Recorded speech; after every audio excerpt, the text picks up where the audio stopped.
किंतु उन लोगों ने सहसा देखा कि महेंद्र बड़ी ही तेजी से उतरे चले आ रहे हैं। उतरते हुए महेंद्र ने महानिनाद किया। देखते देखते पर्वत शिखर पर नीलाकाश में अंग्रेजों की तोपें आ लगी। उच्च स्वर में वैष्णवी सेना ने गाया, तुम्ही विद्या तुम्ही भक्ति, तभी माँ बहुते शक्ति, त्वम ही प्राण शरीरे, त्वम ही प्राणः शरीरे। लेकिन इसी समय अंग्रेजों की तोपें गर्जन कर उठी, आग उगलने लगी। उस महानिनाद में गीत की आवाज गायब हो गई। बार बार गुड़ुम गुड़ुम करती हुई अंग्रेजों की तोपें गर्जन पर संतान सेना का नाश करने लगी। खेत में जैसे फसल काटी जाती है, उसी तरह संतान सेना कटने लगी। यह ऊपर की भयानक मार संतान सेना ना सह सकी, तुरंत भाग खड़ी हुई। जिसे जिधर राह मिली उधर ही भागा। इस पर हुर्र हुर्र करती हुई ब्रिटिश वाहिनी संतानों का समूल नाश करने के लिए उतरने लगी। संगीने चढ़कर पर्वत से गिरने वाली भयंकर शीला की तरह शिक्षित गौरी फौज संतानों को खदेड़ती हुई तीव्र वेग से उतरने लगी। जीवानंद ने महेंद्र को सामने देखकर कहा, बस आज अंतिम दिन है, आओ यहीं मरे। पदचिन्ह के नए दुर्ग में आज बड़े सुख से महेंद्र, कल्याणी, जीवानंद, शांति निमाई के पति और सुकुमारी सब एकत्र हैं। सब आज सुख में विभोर हैं, आनंद मग्न हैं। शांति जिस रात कल्याणी को ले आई, उसी रात उसने कह दिया था कि वह अपने पति महेंद्र से यह न कहे कि नवीनानंद जीवानंद की पत्नी है। एक दिन कल्याणी ने उसे अंतःपुर में बुला भेजा। नवीनानंद अंतःपुर में घुस गए। उसने प्रहरियों की एक ना सुनी। शांति ने कल्याणी के पास आकर पूछा, क्यों बुलाया है? कल्याणी, पुरुष वेश में कितने दिनों तक रहेगी? न मुलाकात हो पाती है, न बातें होती हैं। मेरे पति के सामने तुम्हें प्रकट होना पड़ेगा। नवीनानंद बड़ी चिंता में डूब गए। कुछ देर तक बोले ही नहीं, अंत में बोले, इसमें अनेक विग्रह है कल्याणी। दोनों में इसी तरह बातें होने लगी। इधर जो प्रहरी नवीनानंद को जोर देकर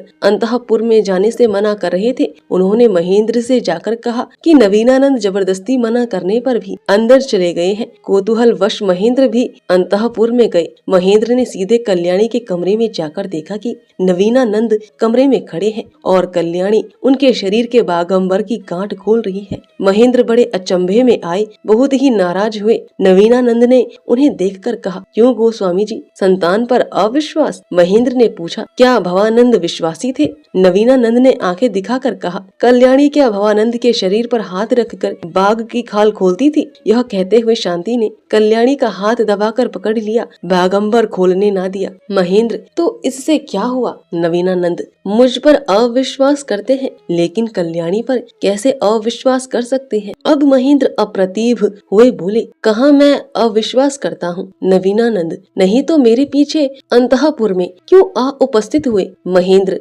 कल्याणी से कुछ बातें करनी थी, इसलिए आया हूँ। नवीनानंद, तो इस समय जाइए, कल्याणी के साथ मुझे भी कुछ बातें करनी है। आप चले जाएं, मैं पहले बात करूँगा। आपका तो घर है, आप जब चाहे आकर बात कर सकते हैं। मैं तो बड़े कष्ट से आ पाया हूँ। महेंद्र बेवकूफ बन गए। वे कुछ समझ न पाते थे। यह सब बात तो अपराधियों जैसी नहीं है। कल्याणी का भाव भी विचित्र है। वह भी तो अविश्वासनी की तरह भागी नहीं, न डरी न लज्जित हुई, वरन मधु भाव से मुस्कुरा रही है। वही कल्याणी जिसने पेड़ के नीचे सहज विष खा लिया, वह क्या अपराधिनी हो सकती है? महेंद्र के मन में यही तर्क वितर्क हो रहा। इसी समय शांति ने महेंद्र की यह दुर्वस्था देख कुछ मुस्कुराकर कल्याणी की तरफ एक विलोल कटाक्षपात किया। सहसा अंधेरा मिट गया। भला ऐसा कटाक्षपात भी कभी पुरुष कर सकते हैं? समझ गए कि नवीनानंद कोई स्त्री है। फिर भी शक था। उन्होंने साहस बटोरा और आगे बढ़कर एक झटके में नवीनानंद की दाढ़ी खींच ली। दाढ़ी मूंछ हाथ में आ गई। इस समय अवसर पाकर कल्याणी ने बाघंबर की गांठ खोल दी।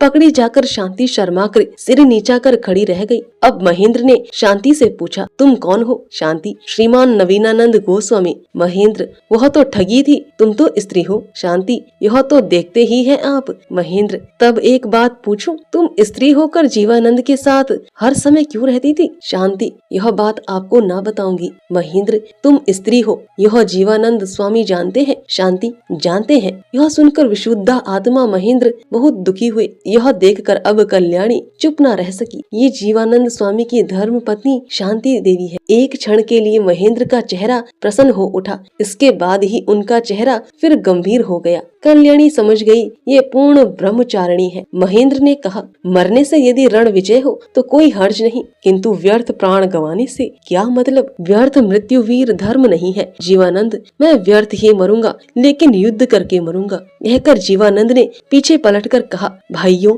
भगवान की शपथ लो कि जीवित ना लौटेंगे। जीवानंद ने घोड़े की पीठ पर से ही बहुत पीछे खड़े महेंद्र से कहा, भाई महेंद्र, नवीनानंद से मुलाकात हो तो कह देना कि परलोक में मुलाकात होगी। यह कहकर वह वीर श्रेष्ठ बाएं हाथ में बलम आगे किए हुए और दाहिने हाथ से बंदूक चलाते, मुंह से हरे मुरारे कहते हुए तीर की तरह उस बरसती हुई आग को चीरते हुए टीले पर बड़े वेग से आगे बढ़ने लगे। इस तरह महान साहस का परिचय देते हुए और शत्रु क्षय करते हुए जीवानंद अकेले मृत्यु की तरह शत्रु व्यूह में घुसते चले जा रहे थे, मानो एक मस्त हाथी कमल वन को रौंदता चला जाता है। भागती हुई संतान सेना को दिखाकर महेंद्र ने कहा, देखो कायरों भागने वालों, अपने सेनापति का साहस देखो। देखने से जीवानंद मर नहीं सकते। संतानों ने पलटकर जीवानंद का अद्भुत साहस प्रत्यक्ष देखा। पहले उन सब ने देखा, फिर बोले, स्वामी जीवानंद मरना जानते हैं तो क्या हम नहीं जानते? चलो जीवानंद के साथ बैकुंठ चले। बस यहीं से रण ने